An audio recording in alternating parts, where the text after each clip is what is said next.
Bonjour à toutes et à tous, bienvenue sur la revue de presse du 29 novembre 2023. Comme tous les jours, on fait le tour de l'actualité. Un maximum d'infos en un minimum de temps, mes amis. Si vous êtes nouveau dans cet écosystème, vous êtes les bienvenus. Vous allez pouvoir mettre un pied tranquillement dans l'écosystème. J'essaie de tout vous expliquer simplement en partant des fondamentaux jusqu'au graphique. Évidemment, si vous êtes trader, vous êtes les bienvenus. Si vous n'êtes pas trader, vous êtes aussi les bienvenus. On ne parle pas que de trading, on parle un petit peu de tout sur ma chaîne. Allez, on va déjà voir un peu ce qui se passe dans les marchés traditionnels. On va faire le tour ensemble. Et après, sur la crypto, on va parler d'une entreprise qui a récupéré un peu d'argent après un exploit. On va parler aussi, comme d'habitude, le piratage, on est habitué un petit peu dans notre écosystème. On va parler de la SEC, comme d'habitude. On va parler de Changpeng Zhao, c'est Binance, l'ex-PDG de Binance, évidemment. Et puis d'euros numériques. Allez, deux, trois petites choses, puisqu'on fait un petit peu le tour des journaux pour regarder un petit peu ce qui tous nous annoncent. On a un BTC à 37 996. Il est à la limite à des 38 000. Il y était il y a quelques secondes. Il redescend un peu pour remonter. C'est très volatile. Notre écosystème, on le sait bien, l'ETH qui a repassé les 2000. Donc voilà, en ce moment, on se comporte bien, nous sommes relativement contents de ce qui se passe, pourvu que ça dure. Attention, on voit tout ça ensemble sur d'autres graphiques. Une mort, malheureusement, parmi d'autres, j'allais dire, parce qu'on n'oublie pas la guerre, on n'oublie pas les guerres qu'il y a actuellement qui frappent le monde, l'Ukraine et la Hamas et la Palestine.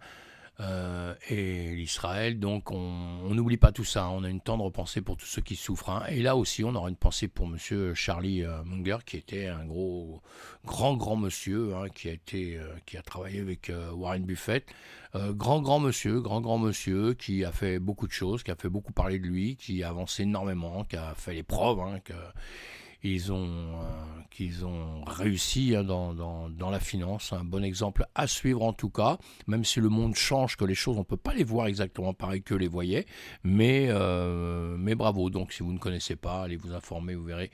Ça vaut quand même la peine de voir les chemins qu'a fait ce monsieur, et d'autres comme ça. Donc, comme je vous ai dit, on n'oublie pas ceux qui souffrent des guerres en même temps, puisqu'on parle malheureusement de mort, ce qui n'est pas drôle. Et maintenant, on va arriver à des choses un peu plus réjouissantes, on va dire, dans notre écosystème.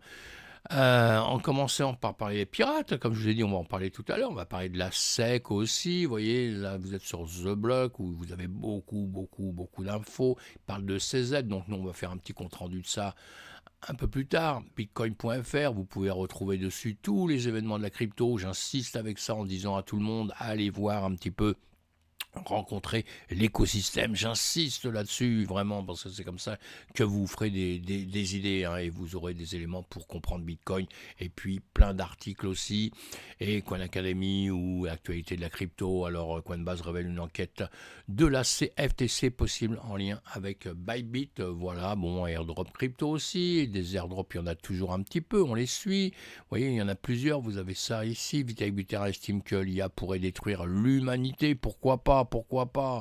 Et l'Union européenne pousse une stratégie métaverse pour réduire sa dépense technologique. Vous voyez, des news, on en a beaucoup dans notre écosystème. Et moi, ce que je fais, c'est que je survole tout ça, je lis une tonne d'articles et je vous mâche le travail en vous triant un petit peu le plus important. Voilà, mais il ne faut pas vous gêner d'aller sur des journaux comme des sites, CryptaHost, ceux que je vous cite à longueur de temps, et aller voir un petit peu. Et pareil, on parle tous à peu près de la même chose, évidemment. Donc si vous me suivez tous les jours, vous serez au courant de tout ce qui se passe, mes amis. Là, pareil, vous voyez, Amen Besté en Chine, on listing de jetons VRTX sur la plateforme Kucoin, Bitget. Vous voyez, des news, il y en a beaucoup. Vous allez être noyé complètement. Non, je plaisante. Allez, on avance. Nous, en tout cas, on a notre BTC, vous voyez, qui venait de repasser devant vous, 38 000, 37 990. Il est en train de de ne pas trop savoir ce qu'il doit faire ou pas faire en ce moment, hein. On a un marché qui est plutôt tendance à grimper, donc toutes les cryptos grimpent, vous devez les surveiller. Regardez si les cryptos que vous avez sont un petit peu dans les tendances, hein. Quand on est dans les tendances, ça veut dire qu'on a beaucoup de monde qui s'y intéresse. C'est toujours assez intéressant. Sinon, si vous êtes gagnant, perdant, faut pas trop s'inquiéter. Nous sommes très volatiles, ça monte, ça baisse, ça monte, ça baisse, donc faut pas trop s'inquiéter de tout ça. Mais en tout cas, on suit ce qui performe énormément, hein, évidemment. Pourquoi? Parce la question qu'on doit se poser, est-ce que ça performe pour l'instant ou est-ce que ça va performer à long terme? Et voilà, on fait très attention à ce qu'on fait en tout cas, puisqu'on est sur un marché très volatile, hein. Le marché, comme je vous l'ai dit, il suit le chemin du BTC avec quelques-uns qui performent mieux, évidemment, hein, puisque dans les altcoins, nous sommes toujours sur les mêmes zones. On voit ça sur d'autres graphiques.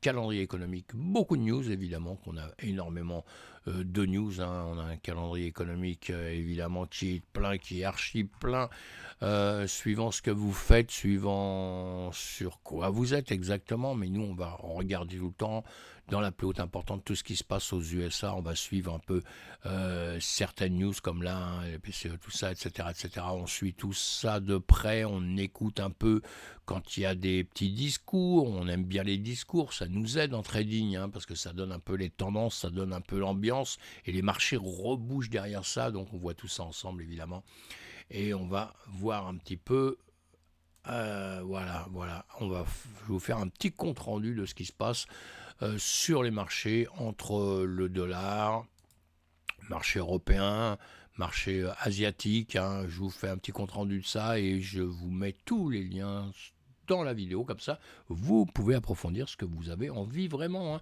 Le dollar et les rendements du trésor chutent sur les attentes d'un assouplissement monétaire de la Fed. Le dollar américain chutait à un niveau proche de son plus bas en 4 mois, hein, tandis que les rendements des bons du Trésor ont continué de grimper en novembre en raison des attentes croissantes d'un assouplissement de la politique monétaire de la Réserve fédérale et d'une possible réduction des taux d'intérêt. La devise américaine affaiblit face à ses principaux concurrents du groupe des 10 et la plupart des devises des marchés émergents d'Asie. Le dollar néo-zélandais s'est renforcé suite aux indications de la Banque centrale du pays sur une possible augmentation des taux l'année prochaine. Les marchés sont désormais focalisés sur le discours, comme je vous disais, à venir du président de la Fed, Jérôme Powell, pour des signes d'un virage vers l'assouplissement. Lui, l'euro a atteint 1,10 $ pour la première fois depuis août, enregistrant une hausse de 0,5% et marquant sa 4e séance consécutive de gains. Très bien, hein, cette progression intervient dans un contexte de baisse significative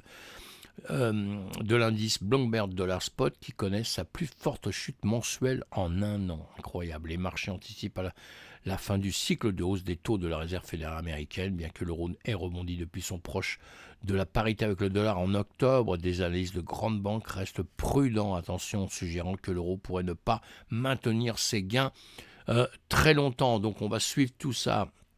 Les banques indiennes et indonésiennes, les investisseurs se tournent vers les banques en Inde et en Indonésie, anticipant des rendements solides en raison de leur profil de prêt et de rentabilité robuste, malgré un contexte mondial de hausse des taux d'intérêt et de risque de ralentissement économique. Les banques de ces deux pays ont montré une croissance impressionnante des prêts et des bénéfices, surpassant les homologues asiatiques. Cependant, les valorisations élevées, les élections à venir pourraient introduire de la volatilité.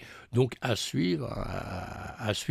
On peut comparer aussi les marchés plus matures comme Singapour, Hong Kong et la Corée du Sud, qui présentent des perspectives moins favorables en raison de leur secteur financier plus développé et de faibles taux d'intérêt, limitant ainsi la marge de manœuvre des banques. La sélection des investisseurs dans les banques asiatiques nécessitera une évaluation attentive des risques et des potentiels de croissance dans différents contextes économiques et politiques. Faites très attention quand même, hein. On ne va pas sur ces marchés-là, même quand on sait qu'on a des marchés qui bougent un petit peu, qui grimpent, on ne va pas dessus sans les étudier un petit peu et essayer de les comprendre, hein, mes amis, hein. C'est ce que je veux vous dire, sinon vous partez automatiquement à des catas. Voilà, donc des news, hein, comme je vous l'ai dit, il y en a plein. Si vous êtes trader, il faut les suivre de près. Si vous n'êtes pas trader, vous en foutez un petit peu parce que c'est de la littérature et ça change tous les jours, hein. Donc voilà, allez, je plaisante, mais effectivement, les marchés, vous savez, il faut vraiment, vraiment travailler dessus, vraiment chercher à les analyser parce que sur 2-3 news, vous pouvez vraiment partir en erreur, hein, puisqu'on voit nous-mêmes que les marchés, il y a des problèmes, on est dans un contexte qui est compliqué, il y a les guerres, il y a plein de choses qui ne vont pas très très fortes, on les dit à longueur de temps, et en revanche l'ensemble des marchés a l'air de se dire tiens c'est super, voilà, parce que petite baisse à un moment donné, hausse autre part, on dirait qu'on oublie un petit peu tout, hein, voilà, donc pour l'instant tout le monde est content presque, hein, évidemment, je vous l'ai dit, il y en a certains qui sont un peu plus faibles, mais dans l'ensemble tout le monde est content, tout le monde est content, voilà. Et donc, on va avancer sur notre écosystème, évidemment, hein. Je vous mets les liens, comme je viens de vous le dire, de tous ces articles. Voici, c'est quoi? Voilà, $1, tout ça. Je vais vous mettre tout ça en rond. Alors, n'oubliez pas qu'on se retrouve aussi après sur des graphiques. Les graphiques seraient très très parlants, j'insiste toujours avec ça parce que les news c'est bien, lire des news c'est bien, moi j'aime ça, je fais ça depuis des années, donc je finis par être habitué, je sais ce que je vais chercher, ce que je vais lire, quels journaux, Bloomberg, Reuters, etc. Mais bon, c'est un peu complexe, il faut passer beaucoup de temps dessus. Les graphiques c'est compliqué aussi, mais en 2 secondes c'est parlant, vous voyez, hein, en 2 secondes c'est parlant, vous voyez bien ce qui se passe, là on voit l'indice du dollar, le DXY, on voit bien, boum, qui tombe, on voit bien les autres qui grimpent. Vous voyez, c'est très très parlant et je vous apprends évidemment à lire tous ces graphiques, à voir ça comme il faut, avec le temps. Et là, on regarde notre BTC toujours en train de monter, hein, gentiment, mais sûrement, hein. Alors attention quand même, peut-être un retracement à un moment donné, mais donc pour l'instant il a l'air de tenir le choc, hein, toujours au-dessus de nos 32 000, on est toujours en train de travailler entre 40 et 32, on a déjà dépassé les 38, il faudra aller un peu vers les 40, mais après il faudra dépasser les 40, hein. Le gold, eh bien vous voyez en une journée, bougie verte, tout le monde est content, en ce moment c'est extraordinaire, bon le pétrole baisse, mais dans ces cas-là nous sommes contents aussi, donc tout va bien quoi, hein, suivant la situation. Où vous êtes évidemment, hein, si vous avez acheté très cher, parce qu'on a eu des grosses baisses pendant longtemps, on n'oublie pas, alors évidemment que si vous avez acheté très cher à un moment donné, vous n'êtes toujours pas content parce qu'on n'a pas assez retracé pour aller récupérer certaines pertes, évidemment, hein. Donc c'est ce que je dis, on n'est pas tous lotis. Pareil, évidemment, le 440, mais il n'a pas démarré encore, on verra comment ils vont démarrer tout à l'heure, comment le marché va démarrer. On avait en tout cas hier bougie quand même rouge, on va voir ce qui va se passer un peu plus loin avec tout ça et on va avancer donc dans notre écosystème. Qu'est-ce que je voulais vous faire voir là? C'est le CME, hein, CME, voilà, ça se met en place. Toujours pareil, hein, la même chose que je vous ai fait voir tout à l'heure, parce qu'on peut voir ça avec les spots, avec le CME, différentes manières de voir les choses évidemment, suivant les endroits où vous serez, vous n'aurez pas exactement le même prix, hein, je dis ça parce que c'est des questions qu'on me pose souvent, et donc, mais ça c'est pas grave, et donc toujours dans cette même zone actuellement. Allez, on va avancer sur les news de la crypto. Donc, comme je vous ai dit, on va parler de hacker. Le pirate informatique KeeperSwap promet de décrire un éventuel traité dans les prochains jours. Alors ça, c'est pas mal cette affaire-là. On en a parlé il y a quelques jours, donc puisqu'il y a eu de l'argent de volé, un pirate qui est venu, voilà, apparemment l'argent était rendu. Moi, ce qui me paraît un peu toujours, mais apparemment ça a l'air assez bizarre, je vous ai écrit un petit truc là-dessus, je vais vous le dire, un pirate informatique ayant dérobé 47 millions de dollars du protocole d'échange décentralisé KeeperSwap a annoncé son intention de publier une déclaration concernant un accord potentiel avec les victimes. L'identité de l'attaquant reste inconnue, mais un message codé dans une transaction Ethereum a révélé des plans pour une annonce le 30 novembre. On va suivre ça de près évidemment, hein. Cet incident fait suite au retrait suspect de fonds des Elastic Pool de KeeperSwap, après quoi l'équipe a conseillé aux utilisateurs de retirer leurs fonds et a offert une prime de 10% pour la résolution de l'exploit. Récemment, KeeperSwap a réussi à récupérer 4,7 millions de dollars des fonds volés. Bon, c'est déjà pas mal. Alors maintenant, on va voir comment ça va se passer encore après, mais moi ce qui me semble un peu sidérant actuellement, c'est que c'est un gros problème dans notre écosystème, hein, ce piratage. Je le dis à longueur de temps, je vais remettre encore une couche dessus, parce que les pirates, tous ces pirates nous font beaucoup de mal, même si Alors moi j'entends oui mais c'est bien parce que quand ils font ça ils sécurisent les protocoles. Non non ils volent quand même de l'argent sur 47 millions, 4,7 millions là qui a été volé 10% c'est beaucoup d'argent hein, à redonner. C'est énormément d'argent donc et c'est de l'argent qu'il va falloir que l'entreprise gagne d'une manière ou d'une autre. Hein. Les entreprises, c'est pas parce qu'il y a une entreprise que l'argent lui tombe du ciel. Il faut qu'elle fasse des bénéfices et tout. Les piratages, évidemment, que s'ils prenaient tout l'argent d'un seul coup, là, évidemment, ce serait mort complètement. Hein. Mais les autres, donc, font des piratages. On vient voler une entreprise, on la met en difficulté et après, on repart avec un pourcentage, c'est souvent 10%. Hein, c'est un peu la mode maintenant, 10%. Et les mecs sont blanchis, quoi. Et je me pose ces questions-là. Hein. Bon, je voudrais bien qu'on me réponde, un peu quelqu'un me réponde là-dessus. Voilà, parce que ça me paraît un peu bizarre comme méthode, mais en tout cas, ça prouve une chose, les risques qu'on a dans notre écosystème. Et de plus en plus, hein, donc j'en parle de plus en plus, et moi, ça me fait énormément peur, quoi. Voilà, dites-moi ce que vous en pensez. L'anticipation, alors. Des ETF au comptant Bitcoin alimentent les plus grandes entrées de fonds cryptographiques depuis 2 ans. Et oui, une petite analyse. Les gestionnaires d'actifs crypto ont enregistré un afflux de 346 millions de dollars, le plus élevé depuis la fin de 2021, selon CoinShare. Cette augmentation, presque le double de celle de la semaine précédente, marque une tendance haussière continue sur 9 semaines, portant les entrées totales depuis le début de l'année à plus de 1,5 milliard de dollars. Cette hausse est principalement attribuée à l'anticipation des ETF Bitcoin aux États-Unis. Les produits d'investissement Bitcoin ont dominé avec 312 millions de dollars d'entrée, tandis que les fonds Ether et Altcoin ont également connu des afflux significatifs. Le Canada et l'Allemagne ont été en tête des entrées régionales. Bon, c'est super, écoutez, c'est bonne news en tout cas. Les ETF amènent du monde, amènent des capitaux, évidemment, plutôt, je ne sais pas s'ils amènent du monde, je ne pense pas, mais ils amènent des capitaux, donc d'entreprises qui sont déjà là, donc c'est bon signe. Hein. Maintenant, quand les ETF vont enfin être disponibles, comme on dit, est-ce que le marché va bondir ou est-ce qu'il aura déjà bondi avant, parce qu'on anticipe tout ça, hein, puisque tous ces gens-là rentrent dedans et ramènent beaucoup d'argent. Donc à suivre de près, hein, du de frais, mais c'est vrai que le moment où disons que les régulateurs vont nous lâcher là-dessus et qu'on va pouvoir participer avec les ETF, effectivement que le marché risque de faire un bond. Alors il faudra peut-être en profiter, ça va vraiment être à étudier au moment où ça va se faire, mes amis, hein, c'est hyper important ça. Hein. La SEC, la Sécurité en échange Commission des États-Unis, a récemment demandé des commentaires publics sur l'approbation des ETF Bitcoin au comptant proposé par Franklin Templeton, signalant une accélération potentielle du processus d'examen. Cette demande intervient après une première rapport de décision sur les fonds. Voilà. Écoutez ça, la SEC cherche des éclaircissements sur les risques de manipulation et de fraude, ainsi que sur la relation du fonds avec Coinbase, son dépositaire potentiel. Parallèlement, la SEC a également engagé une procédure similaire pour l'ETF Bitcoin futur de HDEX.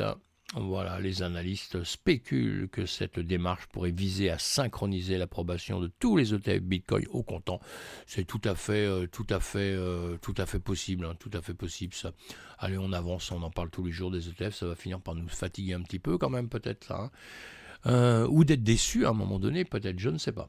Allez, on va parler de notre ami Chen Peng-Zhao, qu'on connaît très très bien. Il quitte la présidence du conseil d'administration de Binance US.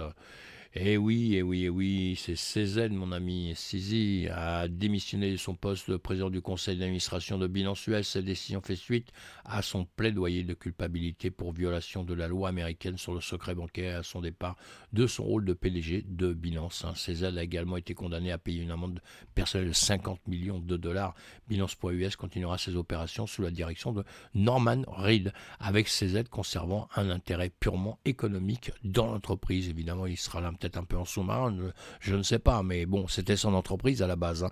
Et le mec, il doit l'avoir un peu en travers de la gorge parce que c'est lui qui monte un empire. Et d'un seul coup, on lui dit, bah, vous devez partir de cet empire, hein, faut laisser les rênes, vous n'êtes plus chez vous. Donc, il doit, bon, même s'il a fait des erreurs, hein, mais il doit l'avoir un peu en travers de la gorge, hein. Allez, à suivre tout ça, en tout cas, mes amis, hein, c'est toujours intéressant de voir comment ça se passe. Et en tout cas, Binance tient la route, hein, c'est ce que je vous dis depuis longtemps, hein, autant pour d'autres, j'ai dit, il faut fuir en 2 secondes pour Binance. Je vois pas les choses pareilles, mais attention, encore une fois, on met pas tous ces œufs dans mes paniers. Et puis bon, j'espère que ça a permis à certaines personnes de bien comprendre l'écosystème et de savoir qu'on a des risques un petit peu partout, qu'on soit n'importe où, dans n'importe quelle entreprise, il y a un risque. Donc encore une fois, je répète, pas tous ces œufs dans le même panier. Et là, on a parlé de l'euro numérique. Un des témoins experts ont répondu aux questions des législateurs sur les limites de détention, l'impact sur les systèmes bancaires et la confidentialité d'une monnaie numérique de banque centrale de l'Union européenne. En gros, pour simplifier, ils ne sont pas tous d'accord là. Une audition publique de 2 heures au Parlement européen a révélé des divergences d'opinion parmi les experts sur l'introduction d'un euro numérique. Les discussions ont porté sur les limites de détention, l'impact sur les banques et la confidentialité. Ignazio Angeloni a exprimé ses doutes sur la nécessité d'une monnaie numérique de la Banque centrale, CBDC, dans l'Union européenne, tandis que Michael Fernandez Ordonez a soutenu son potentiel pour la sécurité et la déréglementation bancaire.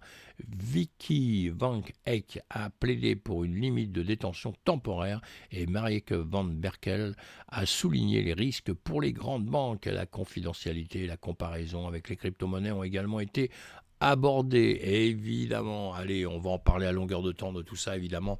Et on sait bien qu'ils ne sont pas d'accord, hein. Il y en a qui sont pour, il y en a qui sont contre. Bon, c'est bien, hein. L'important c'est qu'on parle de tout ça, hein. Mais attention, on ne va pas confondre non plus les monnaies numériques de banque, hein, les monnaies d'État, les monnaies de banque, et puis la DeFi, la finance décentralisée, qui est à la base du Bitcoin, hein, de la blockchain de Bitcoin, du protocole, et puis on va pas confondre tout ça, hein. Il y a ces 2 mondes différents, hein. Un monde qui est centralisé, surveillé, un monde qui est décentralisé et qui fonctionne tout seul, sans avoir le risque que quelqu'un triche avec. Enfin, peut-être, je l'espère en tout cas. Allez, à bientôt mes amis, on se retrouve sur d'autres vidéos pour d'autres infos. Je commence à retrouver ma voix, donc je suis vraiment très très content. Je vais pouvoir refaire mes vidéos normalement. Pensez à vous abonner à ma chaîne, pensez à liker si vous le voulez bien, et puis surtout pensez à revenir. À bientôt mes amis, bye bye, ciao.